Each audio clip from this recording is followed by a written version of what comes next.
ಎಲ್ಲರಿಗೂ ನಮಸ್ಕಾರ. ಚುಕ್ಕಿ ಗಾರ್ಡನ್ಗೆ ಸ್ವಾಗತ. ಎಲ್ಲರೂ ಚೆನ್ನಾಗಿದ್ದೀರಾ ಅಂದ್ಕೊಂಡಿದ್ದೀನಿ. ಎಲ್ಲರೂ ಚೆನ್ನಾಗಿರಬೇಕು. ಇವತ್ತು ನಾನು ನಿಮಗೆ ನಲಿ ಪೈಪಿಂದ ಮಾಡಿರುವ ಪಾಟ್ ಸ್ಟ್ಯಾಂಡನ್ನ ನಿಮ್ಮ ಮುಂದೆ ತೋರಿಸ್ತಾ ಇದ್ದೀನಿ. ಇದು ನಾನು ತುಂಬ ದಿನದ ಹಿಂದೆ ಮಾಡ್ಕೊಂಡಿರೋ ಅಂಥ ನಲಿ ಪೈಪ್ನ ಸ್ಟ್ಯಾಂಡು. ಮನೇಲಿ ಸ್ವಲ್ಪ ಪೈಪ್ ಉಳ್ಕೊಂಡಿತ್ತು. ಅದ್ರ ಜೊತೆಗೆ ನಾನು ಬೇರೆ ಸ್ವಲ್ಪ ಪೈಪ್ ತರಿಸ್ಕೊಂಡು ಈ ಒಂದು ಪಾಟ್ ಸ್ಟ್ಯಾಂಡನ್ನ ಮಾಡ್ಕೊಂಡಿದ್ದೀನಿ. ಇದನ್ನು ನಾವು ಬೇಕಾದರೆ ಸ್ವಲ್ಪ ಎತ್ತರವಾಗೂ ಮಾಡ್ಕೋಬೋದು, ಇಲ್ಲಾಂದರೆ ಸ್ವಲ್ಪ ಚಿಕ್ಕದಾಗೂ ಮಾಡ್ಕೋಬೋದು. ಇದು ಯಾವುದೇ ರೀತಿಯ ಇದಕ್ಕೆ ಬಣ್ಣ ಹೊಡಿಬೇಕಾಗಿಲ್ಲ. ಕಬ್ಬಿಣದ್ದು ನೀವು ಮಾಡಿಸಿದ್ರೆ ಅದಕ್ಕೆ ಪ್ರತಿ ವರ್ಷ ನಾವು ಬಣ್ಣ ಹಾಕ್ಸ್ಬೇಕಾಗುತ್ತೆ. ಇದಕ್ಕಾದರೆ ಏನೂ ಹಾಕಬೇಕಾಗಿಲ್ಲ. ಆಮೇಲೆ ತುಂಬ ಚೆನ್ನಾಗಿ ಬಾಳಿಕೆ ಬರುತ್ತೆ. ಅದರಿಂದ ನಾನು ನಲ್ಲಿ ಪೈಪಲ್ಲೇ ನಾನು ಈ ಥರ ಸ್ಟ್ಯಾಂಡನ್ನ ಮಾಡ್ಕೊಂಡಿದ್ದೀನಿ.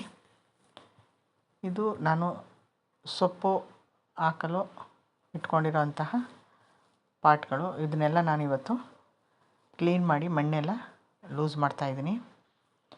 ಯಾಕೆಂದರೆ ಇನ್ನೆರಡು ದಿನ ಬಿಟ್ಟು ಇದಕ್ಕೆ ಸೊಪ್ಪಿನ ಬೀಜ ಹಾಕೋಣ ಅಂತ ಎಲ್ಲ ಕ್ಲೀನ್ ಮಾಡ್ತಾಯಿದ್ದೀನಿ. ಮಣ್ಣು ತುಂಬ ಗಟ್ಟಿಯಾಗಿದೆ, ಅದರಿಂದ ಅದನ್ನು ಕ್ಲೀನಾಗಿ ತೆಗಿಯೋಕ್ಕಾಗ್ತಾಯಿಲ್ಲ. ಸ್ವಲ್ಪ ನೀರು ಹಾಕಿ ಬಿಟ್ಟಿದ್ದರೆ ಅದು ಚೆನ್ನಾಗಿ ತೆಗಿಯೋಕ್ಕೆ ಅನುಕೂಲ ಆಗ್ತಿತ್ತು. ಆದರೂ ಪರವಾಗಿಲ್ಲ, ಬರ್ತಾಯಿದೆ, ಮಾಡ್ತಾಯಿದ್ದೀನಿ. ಯಾರೆಲ್ಲ ನನ್ನ ಚಾನಲ್ ನೋಡ್ತಾ ಇದ್ದೀರಾ, ಮರೆಯದೆ ನನ್ನ ಚಾನಲ್ನ ಸಬ್ಸ್ಕ್ರೈಬ್ ಮಾಡ್ಕೊಳ್ಳಿ, ಹಾಗೂ ಲೈಕ್ ಮಾಡಿ, ಶೇರ್ ಮಾಡಿ. ಪೂರ್ತಿ ವಿಡಿಯೋ ನೋಡಿ ನಾನು ಏನು ಮಾಡ್ತಾಯಿದ್ದೀನಿ ಅನ್ನೋದು ನಿಮಗೆ ಅರ್ಥ ಆಗುತ್ತೆ. ಇದರಲ್ಲೂ ಅಷ್ಟೇ, ಇದನ್ನು ನಾನು ಸೊಪ್ಪು ಹಾಕಲು ತಂದಿಟ್ಕೊಂಡಿದ್ದಂತಹ ಪಾಟು. ತುಂಬ ಹುಲ್ಲು ಎಲ್ಲ ಬೆಳ್ಕೊಂಡಿದೆ. ನಾನು ಊರಲ್ಲಿ ಇಲ್ಲದೆ ಇರೋದ್ರಿಂದ ನಾನು ಇದ್ರ ಕಡೆ ಹೆಚ್ಚಿನ ಗಮನ ಕೊಡದೇ ಇರೋದ್ರಿಂದ ತುಂಬ ಕಳೆ ಬೆಳ್ಕೊಂಡಿದೆ. ಅದನ್ನೇ ಇವಾಗ ಕ್ಲೀನ್ ಮಾಡ್ತಾಯಿದ್ದೀನಿ. ಕ್ಲೀನೆಲ್ಲ ಮಾಡಿದ್ಮೇಲೆ ಅದಕ್ಕೆ ನಾನು ಸೊಪ್ಪಿನ ಬೀಜ ಹಾಕ್ತೀನಿ. ಸೊಪ್ಪಿನ ಬೀಜ ಒಂದು ತಿಂಗಳಲ್ಲಿ ನಮಗೆ ಉಪಯೋಗಿಸಲು ಸಿಗುತ್ತೆ. ತುಂಬ ದಿನ ಏನೂ ಆಗೋದಿಲ್ಲ. ಯಾರು ಬೇಕಾದರೂ ಸಹ ಮನೆಯಲ್ಲೇ ವೇಸ್ಟ್ ಆಗಿರೋಂತಹ ಡಬ್ಬ, ಸಣ್ಣ ಸಣ್ಣ ಡಬ್ಬದಲ್ಲೂ ಸಹ ನೀವು ಸ್ವೀಟ್ ಬಾಕ್ಸ್ಗಳಿರುತ್ತಲ್ಲ ಅದರಲ್ಲೂ ಸಹ ನೀವು ಹಾಕೋಬೋದು. ಅಥವಾ ವೇಸ್ಟ್ ಬಕೆಟ್ ಇರುತ್ತೆ, ಅದ್ರ ಬೇಕಾದರೂ ಹಾಕೋಬಹುದು.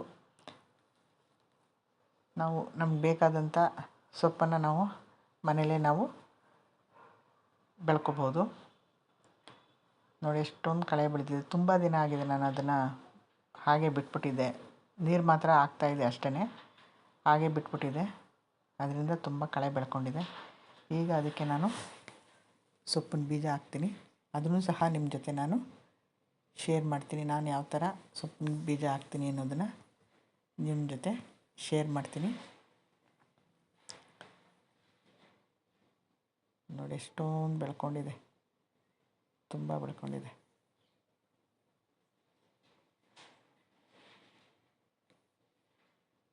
ನಾನು ಒಂದು ಕೈಯಲ್ಲಿ ಮೊಬೈಲ್ ಇಟ್ಕೊಂಡು ಇನ್ನೊಂದು ಕೈಲಿ ನಾನು ಪಾಟ್ನ ಕ್ಲೀನ್ ಮಾಡ್ತಾಯಿದ್ದೀನಿ. ಅದರಿಂದ ವಿಡಿಯೋ ಒಂದು ಸ್ವಲ್ಪ ಶೇಕ್ ಆಗುತ್ತೆ, ದಯವಿಟ್ಟು ಬೇಜಾರು ಮಾಡ್ಕೋಬೇಡಿ. ಕೆಲವೊಂದು ಹುಲ್ಲು ಬರೋದಿಲ್ಲ, ತುಂಬ ಗಟ್ಟಿಯಾಗಿರುತ್ತೆ. ಅದನ್ನು ನೀರು ಹಾಕಿ ಆದಮೇಲೆ ತೆಗಿಬೇಕು ನಾವು. ಇದನ್ನು ನೋಡಿ ತುಂಬ ಗಟ್ಟಿಯಾಗಿದೆ, ಇದರಲ್ಲಿ ಬರೋಕ್ಕೆ ತುಂಬ ಕಷ್ಟ ಆಗುತ್ತೆ. ಅದಕ್ಕೆ ಆದರೂ ಅದನ್ನು ಕ್ಲೀನ್ ಮಾಡೇ ನಾವು ಹಾಕಬೇಕು, ಇಲ್ಲಾಂದರೆ ಗಿಡಗಳು ಸರಿಯಾಗಿ ಬರಲ್ಲ.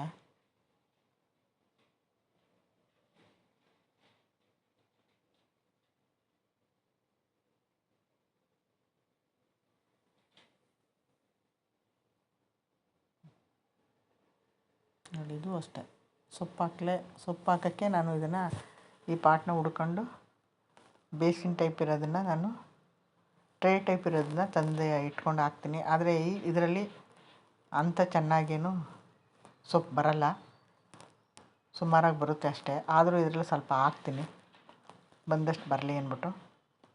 ತಂದಾಗ್ಲಿಂದನೂ ಅಷ್ಟೇ, ಇದರಲ್ಲಿ ಸೊಪ್ಪು ಹಾಕಿದ್ರೆ ಅಂಥ ಚೆನ್ನಾಗಿ ಬರಲ್ಲ. ಆದರೂ ಉಪಯೋಗಿಸ್ತೀನಿ. ತಂದಿದ್ದನ್ನೆಲ್ಲ ವೇಸ್ಟಾಗಿ ಯಾಕೆ ಇಡಬೇಕು ಅಂತ ಇದರಲ್ಲಿ ಹಾಕ್ತೀನಿ.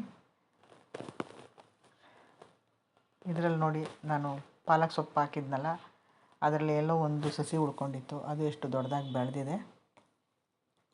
ಅದೊಂದು ಏನು ಮಾಡೋದು ಅಂತ ಅದನ್ನು ಸಹ ನಾನು ಕಿತ್ತಾಕ್ತಾಯಿದ್ದೀನಿ. ಪೂರ್ತಿ ಎಲ್ಲ ಕಿತ್ತಾಕ್ತಾಯಿದ್ದೀನಿ. ನಾನು ಇದರಿಂದ ಈ ಪಾಟ್ಗಳಲ್ಲಿ ಸುಮಾರು ಸೊಪ್ಪು ಹಾಕಿ ನಾನು ಅದನ್ನು ಉಪಯೋಗಿಸಿದ್ದೀನಿ.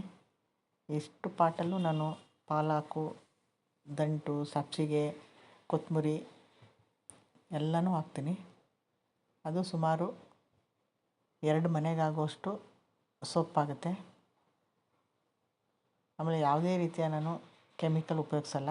ಇದರಲ್ಲಿ ನಾನು ಹಸುವಿನ ಗೊಬ್ಬರದಲ್ಲೇ ನಾನು ಅದನ್ನು ಲಿಕ್ವಿಡ್ ಫರ್ಟಿಲೈಸರ್ ತಯಾರು ಮಾಡ್ಕೊಂಡು ಹಾಕೋತೀನಿ. ಇದ್ರ ಬಗ್ಗೆ ನಾನು ಹಿಂದೆ ಒಂದು ವಿಡಿಯೋ ಹಾಕಿದ್ದೀನಿ. ಇಷ್ಟ ಆದವರು ಅದನ್ನು ನೋಡಬಹುದು. ಈ ಒಂದು ಪಾಟ್ ಸ್ಟ್ಯಾಂಡು ನಿಮಗೆ ಇಷ್ಟ ಆಗಿದರೆ ಅದನ್ನು ಮಾಡೋದು ಹೇಗೆ ಅಂತ ತೋರಿಸ್ಕೊಡಿ ಅಂತ ನೀವು ಕಮೆಂಟ್ ಹಾಕಿದ್ರೆ ನಾನು ಅದನ್ನು ನಿಮ್ಮ ಜೊತೆ ಮಾಡಿ ಶೇರ್ ಮಾಡ್ತೀನಿ. ನೀವು ಸಹ ಅದನ್ನು ಮಾಡ್ಬೋದು. ಈ ಒಂದು ವಿಡಿಯೋ ನೋಡಿದ್ದಕ್ಕೆ ಧನ್ಯವಾದಗಳು.